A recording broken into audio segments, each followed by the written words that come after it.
Okay, அடுத்த question போலாமா? Yes ma'am. Okay, இதுக்கு ஆன்சர் என்ன வரும் கண்டுபிடிங்க. ஒரு நம்பர்ல இருந்து டக்குன்னு பாதியா மாறி இருக்கு. பாதியா மாறி இருக்குனாவே இது என்ன மாடலா இருக்கும்?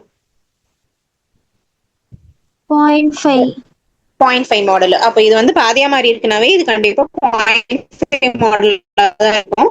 இதுல இருந்து 0.5 அடுத்து உங்களுக்கு என்ன நம்பர் கொடுத்துருக்காங்க? 12 கொடுத்துருக்காங்க. 86. அப்போ 12 into 1 போட்டுக்கலாமா? இது 0.5 மல்டிப்ளை பண்ணிருக்கோம். இது வந்து 1. அடுத்து இதை வந்து மல்டிப்ளை பண்ணீங்கன்னா என்ன வரும்? இன்டூ 2 வராது. ஸோ இன்டூ 2ங்கும் போது 24 இன்டூ 1.5 இன்டூ 1.5 அப்படின்னா இன்டூ 1 12 வரும். 0.5க்கு 6. So 12 plus 6 18. புரிஞ்சா? ஸோ இன்டூ 1.5 இது வந்து இன்டூ 2. புரியுதுங்களா? அடுத்து 2.5 இருக்கு. ஓகேவா? அப்ப இதோட ஆன்சர் என்னது? 0.5 நம்ம டிவைட் பண்ணோம் அப்படின்னாவே இதுக்கு ஆன்சர் வந்து ஆப்ஷன் பி. ஸோ எதெல்லாம் ஈஸியா இருக்கும், கிளாஸ்ல பார்த்த மாதிரி இருக்கும், அந்த கொஸ்டின்ஸை ஃபர்ஸ்ட் சால்வ் பண்ணுங்க. ஓகே, அடுத்த question பார்க்கலாங்களாங்க? Yes, ma'am. What is the maximum value of n such that 7 into 343 into 385 into 1000 into 2401 into 7777 is divisible by 35 power n ன்னு கொடுத்துருக்காங்க.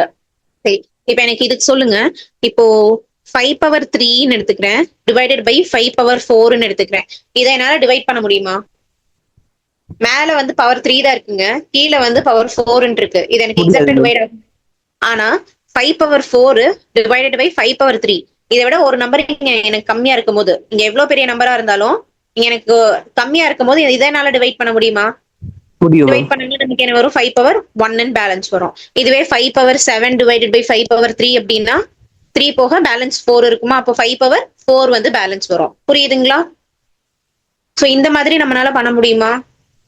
அப்போ மேல வந்து வேல்யூ உங்களுக்கு என்னவா இருக்கணும்? கீழே விட அதிகமா இருக்கணும். ஓகேவா? அது ஒண்ணு மைண்ட்ல வச்சுக்கோங்க. அடுத்தது இந்த நம்பர் எல்லாத்தையும் டிவைடட் பை 35 பவர் n கொடுத்துருக்காங்க. அந்த 35 பவர் n-க்கு பதிலா அந்த 35 நம்ம என்ன ஸ்பிளிட் அப் பண்ணிக்கலாம் அப்படின்னா, 35 ஸ்பிளிட் பண்ணீங்கன்னா என்ன வரும்? 7 into 5 தான் 35. So 7 5 7 power n 5 power n split அப் பண்ணிக்கலாம். புரிஞ்சுதுங்களா? இந்த இடத்துல மேக்ஸிமம் நமக்கு வந்து 7க்கு என்ன வேல்யூ வருதுன்னு பார்க்கணும், 5க்கு என்ன வேல்யூ வருதுன்னு பார்க்கணும். மேக்ஸிமம் வேல்யூ ஆஃப் n தான் கேட்டிருக்காங்க.